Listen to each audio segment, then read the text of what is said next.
అవుతాయో ఈ వీడియో ద్వారా తెలుసుకుందాం. మేష్ రాశి వారు గోధుమలు లేదా కందిపప్పు దానం చేయాలి. వృషభ రాశి వారు పాలు దానం చేయాలి. మిథున రాశి వారు విద్యార్థులకు పుస్తకాలు, కలములు దానం చేయాలి.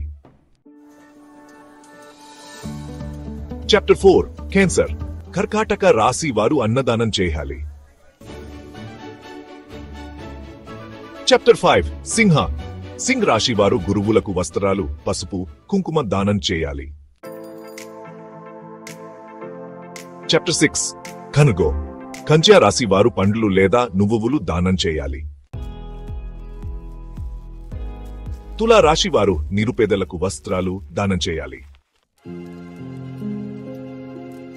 వృశ్చిక రాశి వారు మిరపకాయలు, ఉప్పు దానం చేయాలి. ధనుస్సు రాశి వారు పసుపు, కుంకుమ లేదా తీర్థయాత్రలకు దానం చేయాలి.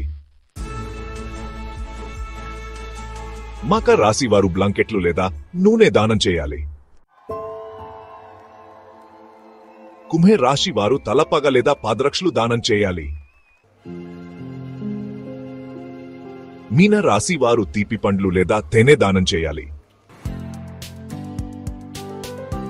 ఈ పూర్ణిమ రోజున మీ రాశికి తగ్గ దానాన్ని చేసి జీవితంలో శుభ పరిణామాలు ఆహ్వానించండి. దానం చేసేటప్పుడు మనసారా శ్రద్ధగా చేయాలి. అప్పుడే పూర్తి ఫలితం లభిస్తుంది. పూర్ణిమ ఒక పవిత్రమైన రోజు.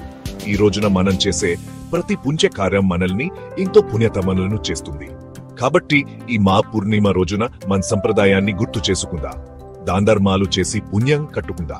మరిన్ని ఆసక్తికరమైన ధార్మిక మరియు జ్యోతిష్య వీడియోల కోసం ఎలివేట్ వాయిస్ యూట్యూబ్ ఛానల్ ను మరిన్ని ఇలాంటి ఆసక్తికరమైన వీడియోల కోసం ఎలివేట్ వాయిస్ ఛానల్ ను సబ్స్క్రైబ్ చేయండి.